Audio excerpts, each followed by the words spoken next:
guys, welcome back to this channel. This is, I guess, my take on what I learned and if I were to do it again. Yeah. To when I was driving for Uber.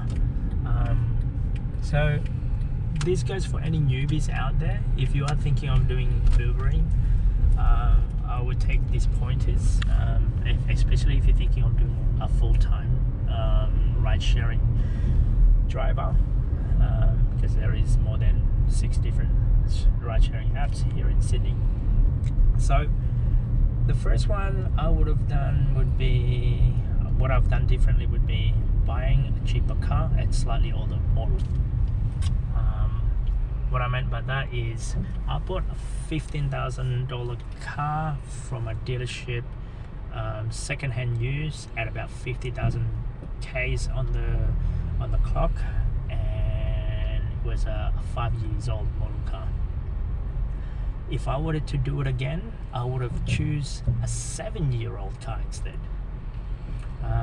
and that's if I were to do it full time, a 7-year-old car. Here's the reason why.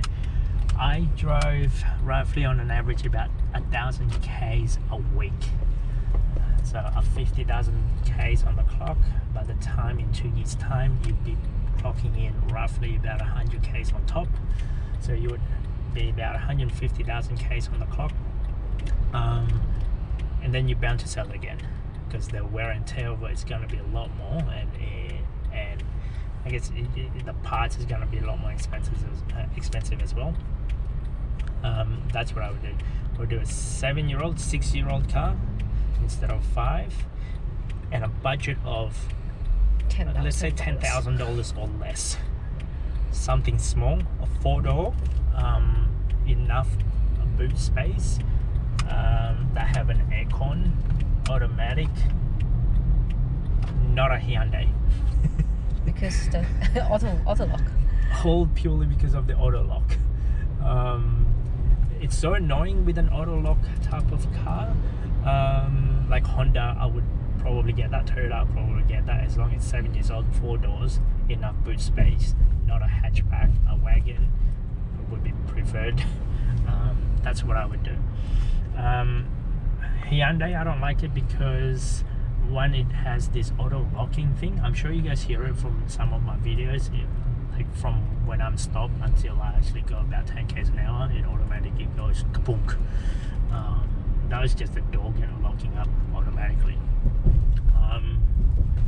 And I choose 7 years old because by the 2 years finish, your car will be 9 years old, and your selling value is probably about what, $2,000 or something, and not a big deal. And to you, it's like big whoop, it's a working car. I would treat that as a working car, not your everyday car, let's say. I choose also, I wouldn't even go with this car. Like, this is an X1. I wouldn't go. I'm not sure if you can see it in front of me. Yeah, there you go, the black one, X1. No. Asian car, Asian made, not European made car. So X1 is only for what? X. That's a BMW. No, I mean Uber X. No, that's an Black. X1 model. No, I'm asking like, can you drive for Uber Black? You can, right? No. I'm talking about just driving for Uber X only, because that's what I did. Accessories wise, yeah. I think the car one, I think, is the most biggest purchase that you'll be doing. So the smaller the car, the cheaper the car, the better it is for you. The quicker you can recoup your costs. And don't buy it through finance. Yeah, don't buy it on finance. If you can buy it in cash, save up first. Don't think of, I want to go to drive for Uber straight away. No, save up first if you must. And don't quit your job straight away. Try it out and see if this is actually for you or not, because some people get stressed out driving in the city and driving in a peak hour. So do a lot of tests on the hours that you're thinking of driving. That's what I did. I drive day and night before I'm thinking of driving for Uber full time. I'm not sure if you can see that car. Oh, that's ideal, right? That Kia. or is it Kia? Yeah, that Kia. That Kia there is probably the best one to drive for Uber. I mean, it's small enough. Something that is very economical. You don't need anything fancy. Yeah, and how many airport trips will you do anyway? And normally they only have 1 or 2 suitcases. Yeah, 1 or 2 suitcases, if that. And if they understand this, that they are ordering a budget car, they're ordering budget, most economical way to go to the airport. So Yeah, even if they have a lot of people, a lot of luggage, they can either order XL or two of the X. So, I mean, over my time, I never had any problem having an Uber. Like having a luggage problem, I've never had any of those. So, mapping wise, like I use 3 different maps. I use Google, I use Waze, and I use obviously the Uber version of it. If I were in the Uber app, like if I was driving for Uber, then I use Uber Map. The reason why I use Uber Map is minimize headache, because that's what the passenger sees. I know it's not the best app or the best driving for The navigation. for the navigating side of it, but it's what the passengers see. And some passenger, even till this day in 2019, still watch every single street that you be going. So because they're all still thinking that it's going to take you the long way or whatnot. So if you use the Uber map, it minimizes the hassle. It minimizes that questions. Why you take the wrong way? That's it. The other one would be like personally, I would use Waze because it gives you a lot more information. Speed cameras, police, the speed on the road, school zone, any events, any road closure, and provide you a lot of information for that, especially on a like special day, Mardi Gras, New Year's Eve, or any, if there's a cycling event or something like that. Then Google Map doesn't provide this. So what else is that? Yeah. I think that's about it. That's my biggest intake in terms of the car. Data wise, you're probably gonna go through roughly about 1 gig of data a week just for the mapping and Uber, I guess, stuff. So get a phone that have a data of at least minimum is about 5 gig a month minimum. So third one would be The phone. So I would use a secondary phone instead of your phone currently using, especially if you have the current like iPhone or the current Samsung. Don't use that for Uber.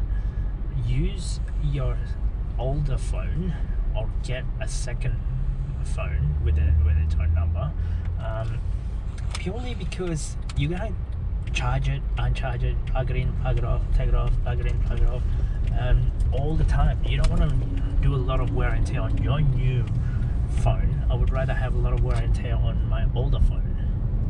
So yeah, that's what I would do. Figuring out a lot of, I guess, hot spots as you go. Find out, if you keep on getting passengers at a certain location every week, then that's your go-to spot. Everyone's have a different go-to spot. My go-to spot would be different than yours. So I think that's about it. And figuring out, do you actually like driving? Do you enjoy it? I mean, it's not for everyone. In the beginning I have, but now it's becoming it's monotonous. And look at this as only part-time. Need to get out as soon as possible. Do other side hassles if you can. So don't treat this as your full-time, permanent full-time. One of these days they're probably going to replace this to an automation anyway, with an automation car. So do whatever it is to get out if you're already here. So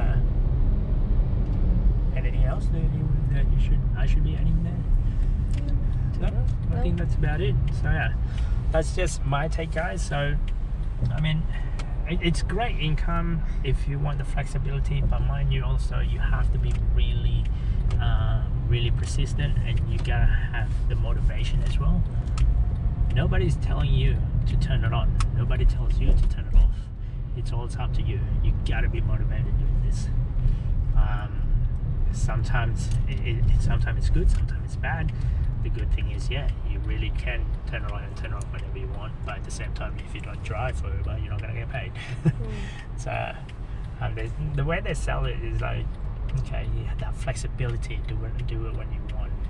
But at the same time, hey, if you don't drive, you're not gonna get paid. You're not gonna get any passengers. Yeah, and sometimes even when you're free, maybe you couldn't pick up any passenger, or maybe in the area. Yeah, and sometimes it's you have quiet. that area where it's like, you know, it's school holiday, or when university breaks up at the end of the year, that would be sometimes that's a burden in some, because you get less income during that Christmas period, Christmas New Year's period. So anyway, that's just my thing. Don't forget to subscribe, comment, and yeah, any questions, guys, write them below, and I'll see if I can answer them on the next video. Cheers, bye.